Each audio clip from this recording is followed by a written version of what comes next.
Today we've got a 2025 Fat Boy loaned to us from Morgan Wacker in Brisbane. Thank you very much, Morgan Wacker.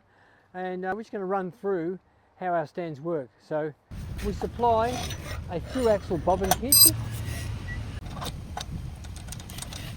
for the outriggers to attach to.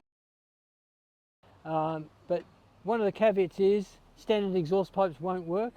So you need aftermarket pipes, and your exhaust pipes have to finish a minimum of 50 millimeters forward of the axle so that they can have room for our outriggers and stand to work. This particular Fat Boy's got big radius pipes which have got plenty of clearance. So I'll just show you how that works now. I'll clip this side on first. So essentially just offer it up.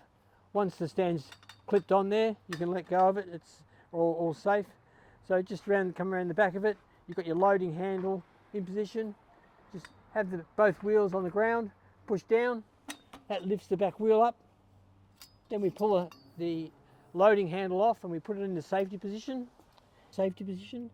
Be sure that you put it through the notch in the bottom of the tube, otherwise the R-clip won't line up.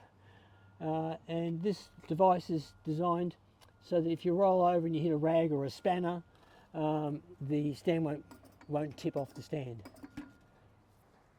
Grab my front sled, which is like a really quality dolly, not a stand, it's a sled.